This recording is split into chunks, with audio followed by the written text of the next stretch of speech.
Sometimes the biggest shifts in global power don't come with a huge explosion or a major announcement.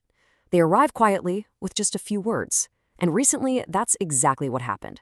A quiet message that signaled a massive change, all centered on a single name. So let's get into it and unpack the story of India's newest silent guardian. It all kicked off with this. A pretty simple post on social media from India's defense minister. I mean, there was no big press conference, no grand ceremony for the world to see. Just these words. Not words, but prowess. Are Daman. It's a statement that feels deliberately low-key, but believe me, it carries an incredible amount of weight. So, right off the bat, you're probably asking the same questions we are. What is Ardaman? And why announce something this big so secretly?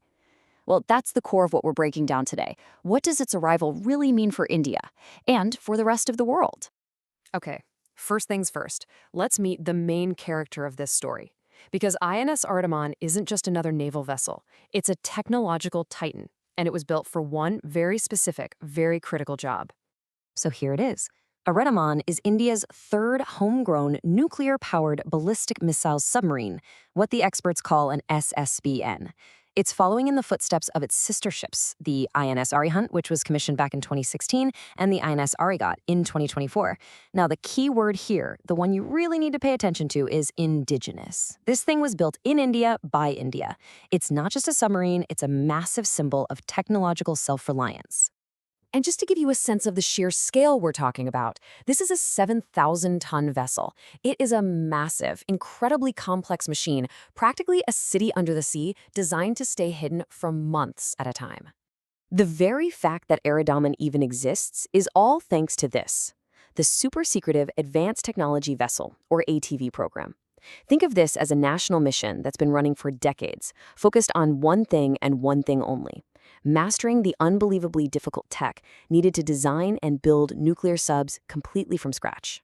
So, okay, we know what it is, but why is everyone calling it a game changer? Well, the answer gets right to the heart of nuclear strategy, and how Ardaman basically perfects it for India.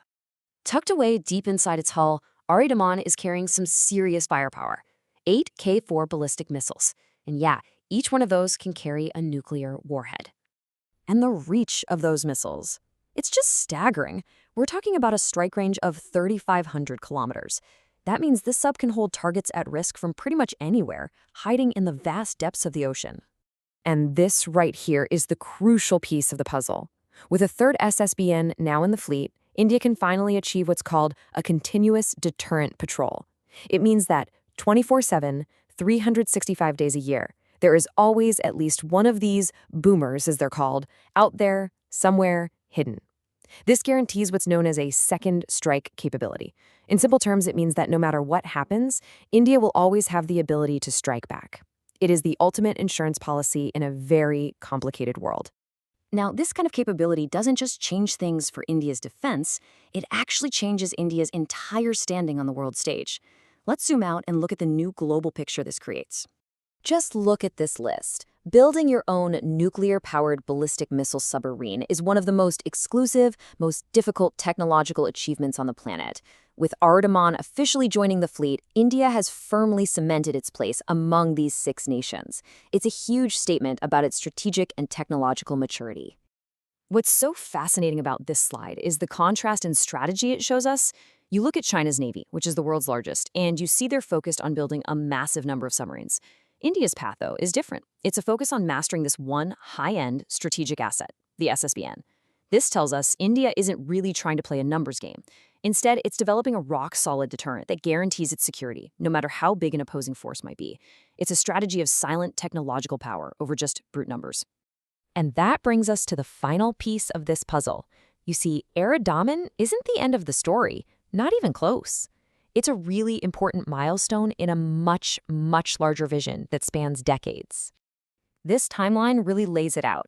You can see the steady, patient progress from the first boat in 2016 to today. And it's not stopping. A fourth SSBN, which is only known as S-Star right now, is already out there doing sea trials.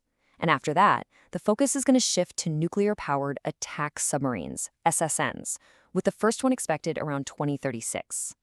This is a very deliberate, long-term buildup. And the really crucial thing to get here is that this isn't happening in some kind of bubble. India is building the entire technological ecosystem to support this ambition.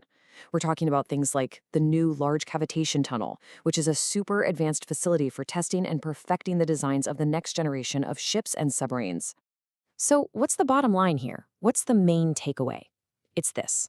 For decades, having a fully operational nuclear triad with a nonstop at-sea deterrent was a strategic goal for India. With the quiet commissioning of INS Aradaman, it has officially become a reality. And that leaves us with one last powerful question to think about.